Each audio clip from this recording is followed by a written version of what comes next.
Anyways, I'm fat. I got fat. I'm becoming now this person. I'm fat because I'm working out, and then now I'm in the thing. I'm in the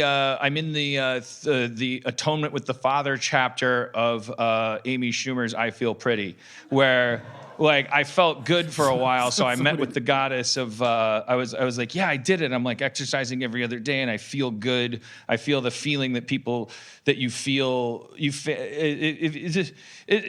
an interesting movie. It's got some like there's some actually like I can understand why it wasn't like a swish, nothing but net kind of like perfect, like the times we're going through right now. How could you fucking hoop is on the move.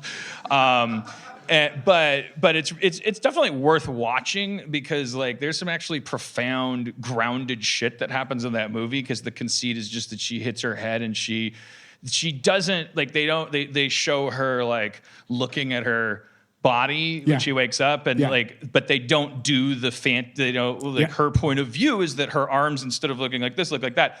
So they don't use a model instead of her, they use her. And she doesn't say, look at my boobs, they're so blank shaped. She doesn't say, look how much blanker my legs are. She just says like, my legs are amazing. She doesn't. And so like it's like a nuanced thing because it's like, what if the way you looked, which is fine, what if you could believe that? What if you just believed that the way we think we would believe that if we looked like so-and-so on the cover of whatever magazine? And the answer is a lot of confusing jokes because like, to me, that movie's one flaw is that the world I don't know what the world feels like. Sometimes the world is like trying to talk people into thinking they're ugly in that movie.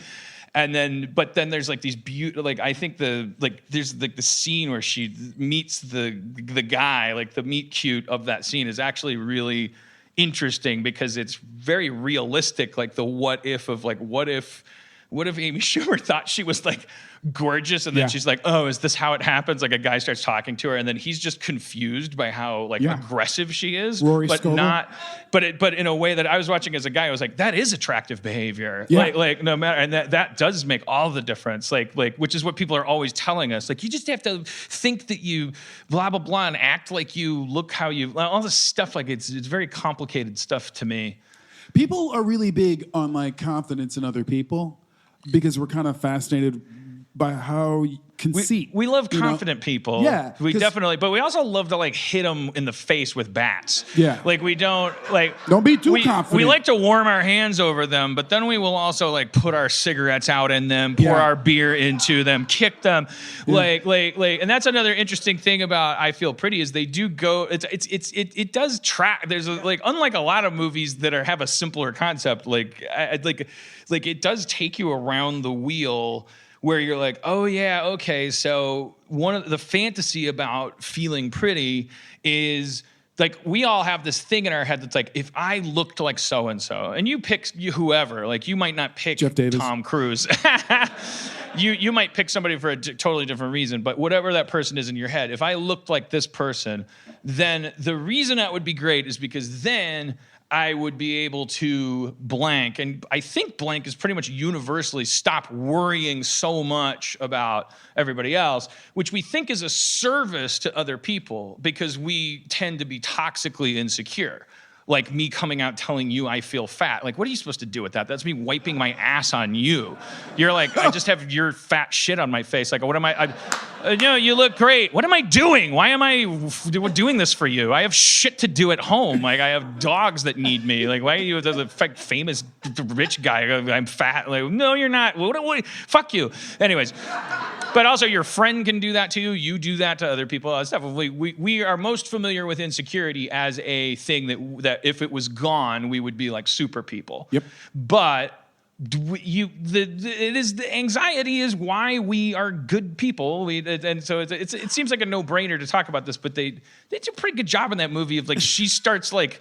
She becomes a prick, like in all the right ways, like the way where she's sort of like, she's like, okay, she's like trying to help her friends, whom she now thinks are her less attractive friends, and their models, and she's like trying to help them, like hot people help ugly people in movies, where it's like, come on, just let it out, you gotta fucking do it, and they're like to them, they're like, why are you being such an asshole? It's kind of fun to think about, anyways. Two Harmons up. Watch that and Mandy and maybe, I don't know, something about ants. Keep it educational. Two Harmons up.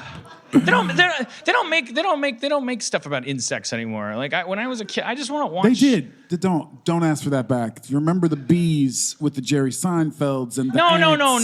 No. I don't mean like when you find out bees take the bee subway and have bee relationships. And got bee laid off and I mean like actual like British guy, like no music and just like 20 minutes of just watching fucking writhing insect bodies like moving around, and then a John Cleese guy going like the yellow jacket has returned with news from the colony. Using an intricate wag of its abdomen, its thorax moving in shapes so precise that MIT departments were unable to decode it all the way. This intricate alphabet, if it were in English, would have 550 letters and be 700,000 words long or something. And you're like, what? The wiggle butt language, and then they explain everything. Oh, new queen is on the way, and so it's time to sting her competitors to death. And like they show everything. Like they show ants like walking through the tunnels, and like, how come we could do that in the 70s and we can't do it now? We can, we just don't want to anymore. We're like, oh, we get ants. Yeah. I want to take this Bigfoot. What's his name? This Attenborough guy is like, get those cameras out in the middle of the North Pole. Let's watch these seals have a wet dream. Like, I don't care if that's more rare. I like the ant stuff. I like ants. Notice how the seal rolls on its back and humps the air. I don't know why I'm so whiny. I don't know what part of the other thing is like. By the way, I'm happy. I don't know why I've come out. Like part of it is like, what are you supposed to whine about? And I'm not a whiny person. I don't like that kind of laugh. That was so clearly involuntary. That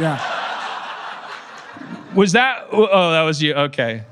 Wait, are you? Someone you're not. Just won You're a not. brand new TV. Are you Nova's dad? But okay, I thought it was I found out. You know, Nova's very young, and like her dad. I don't know. She probably doesn't want people to know. They. God damn it. And Harmon, then don't make a big deal out of the pronoun thing, because that's also a thing that you do. You fucking wipe your ass all over people. It's just fucking Harmon. Stop talking about it. You saw which side I was on.